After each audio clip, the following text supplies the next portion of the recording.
Palavra ao nosso coração, Senhor, que não seja eu, mas seja o Senhor nesta noite, ainda que eu seja um simples homem, humilde pecador, eu te peço, Pai, que a tua palavra esteja na minha boca, que o teu Espírito Santo esteja sobre mim, e que o Senhor venha fazer a tua obra, Pai, fortalece a tua igreja, Senhor, em nome do Senhor Jesus, amém, e graças a Deus, amém. Irmãos, a palavra que eu vou ler no livro facinho de achar, no finalzinho em Apocalipse, no capítulo 3. Glória a Deus. Louvado seja Deus. Santo é o teu nome. No finalzinho da Bíblia, no livro de Apocalipse. Aleluia, capítulo 3. Aleluia, grande Deus. Glorificado e exaltado seja o nome do Senhor Jesus Cristo, porque a honra e a glória tem que ser dada a Ele. Amém, Senhor. Apocalipse capítulo 3, versículo 7, carta à igreja em Filadélfia. Louvado seja Deus. Glória a Deus, aleluia. Glória a Deus, aleluia, Jesus.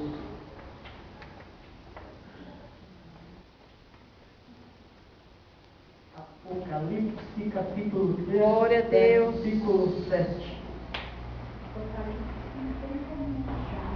Difícil não Louvado e achar, né, exaltado irmão? seja o teu santo Fica nome. bem no finalzinho da Bíblia, né? Glória a Aleluia. Deus, aleluia. Irmãos, prometo ser rápido nessa ministração, porque não é por muito falar que Deus nos abençoa, né? Amém. Mas é por falar e anunciar e ensinar a palavra dele que nos abençoa. Aleluia. Amém. Glória a Deus. Glória a Deus. Podemos, em nome de Amém. Jesus? Amém. Versículo 7. Ao anjo da igreja em Filadélfia escreve: Estas coisas diz o santo, o verdadeiro, aquele que tem a chave de Davi, que abre ninguém fecha, e que fecha ninguém abre. Conheço as tuas obras. Eis que tenho posto diante de ti uma porta aberta, a qual ninguém pode fechar. Que tens pouca força, entretanto, guardaste a minha palavra e não negaste o meu nome. Eis farei que alguns dos que são da sinagoga de Satanás, desses que a si mesmos se declaram judeus, e não são, mas mentem, eis que os farei vir e prostrar-se-ão aos teus pés, e conhecerão que eu te amo. Porque guardaste a minha palavra, guardaste a palavra da minha perseverança, também eu te guardarei da hora da provação que há de vir sobre o mundo inteiro, para experimentar os que habitam sobre a terra. Venho sem demora. Conserva o que tens, para que ninguém tome a tua coroa.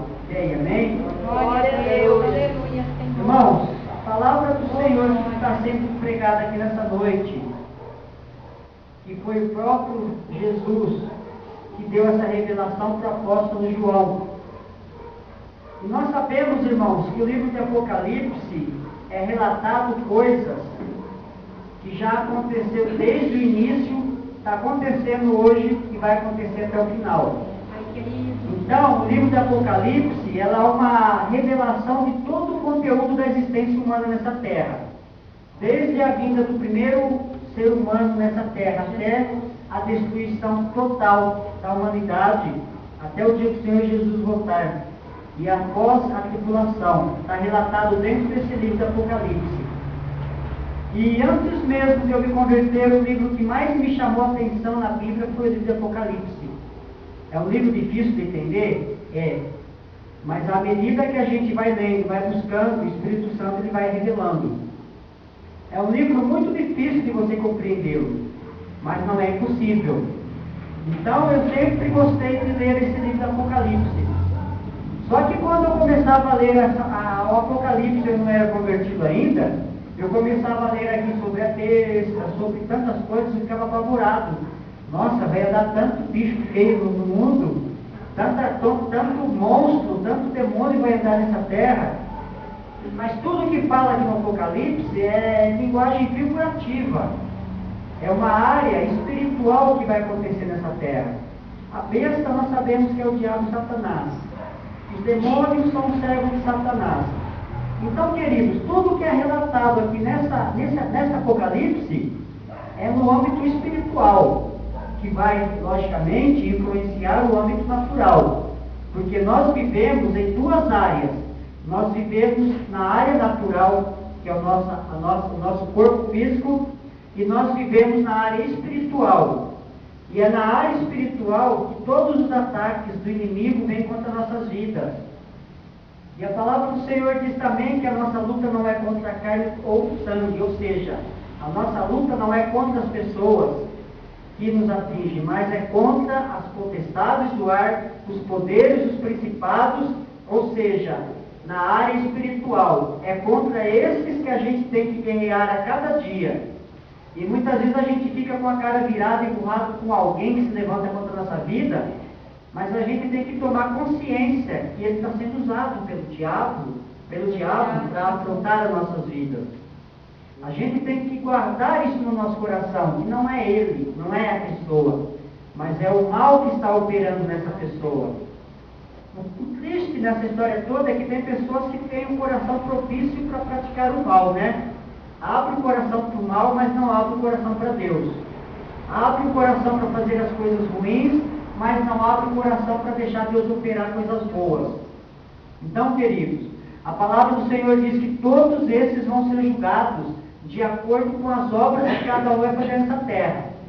Nós vamos ser julgados de acordo com as nossas obras nessa terra. Mas nós que já estamos em Cristo Jesus, a gente tem que estar dentro da palavra do Senhor. Porque eu não me canso de falar que a Bíblia relata que nem todos que dizem Senhor, Senhor vai entrar no reino de Deus. Não é assim que a palavra diz? Então, queridos, nessa passagem de Apocalipse aqui, a revelação que o anjo do Senhor, o Espírito Santo, revelou ao apóstolo João, é uma mensagem de coisas que aconteceu, de coisas que acontecem a cada dia, e de coisas que tem que acontecer lá na frente. A palavra do Senhor diz que Deus, Ele colocou uma porta aberta diante de nós, a qual ninguém pode fechar. Eis que tenho posto diante de ti uma porta aberta, a qual ninguém pode fechar. Quando a gente começa a ler a Bíblia, a gente vê porta. Qual é o primeiro pensamento que vem? Porta. Porta de emprego, porta de prosperidade, porta de bênçãos materiais. Eu pensava assim, irmãos. Sinceramente, eu pensava. Mas essa porta aqui, para quem não sabe, vai ficar sabendo hoje.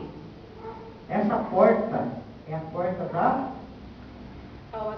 salvação. Glória a Deus. Amém? Amém. Jesus é a porta. Né? E Jesus disse, eu sou o caminho, a verdade e a vida, ninguém vem ao Pai senão por mim. Glória a Deus. Então essa porta é a porta da salvação, é o próprio Jesus. Deus falando aqui, colocou diante de nós uma porta aberta, a qual ninguém pode fechar. Irmãos, Jesus, essa porta, a salvação, ninguém tem o poder para fechar essa porta diante de nós. Só tem um que não pode conseguir entrar por essa porta. Só tem aquele que não quiser. Aquele que não quiser entrar por essa porta, a porta se fecha para ele. Mas Deus nos garante que ninguém pode fechar essa porta. Ninguém pode tirar a nossa salvação. A nossa salvação, irmãos, depende unicamente de nós. É verdade. Porque a palavra do Senhor diz que o dom gratuito de Deus é a vida eterna, amém? É um dom gratuito que Deus nos dá. É uma porta aberta que Deus nos dá para passar por ela. Porém, o único que pode fechar essa porta somos nós. E de que maneira? Negando Jesus, não é assim? Se a gente negar a Jesus, a gente não vai conseguir passar por essa porta. Porque Jesus fala no Evangelho, a porta é estreita e larga é a porta do mundo, da perdição. Infelizmente, irmãos, o povo está querendo a porta larga, porque tem prazeres da carne, tem prazeres dos olhos, tem prazeres dos ouvidos, tem prazeres de tudo. É uma porta maravilhosa, mas o fim leva para a morte. Vocês estão entendendo o que eu estou pregando? Amém. Glória a Deus. O mundo oferece muitas coisas que, eu vou falar a verdade, aos nossos olhos são coisas maravilhosas. Mas espiritualmente falando, são coisas que levam a gente para a morte eterna. Então a gente tem que colocar no nosso coração que ninguém pode fechar essa porta a não ser nós mesmos. A gente tem que se esforçar por entrar por essa porta, a porta estreita, que se chama Jesus.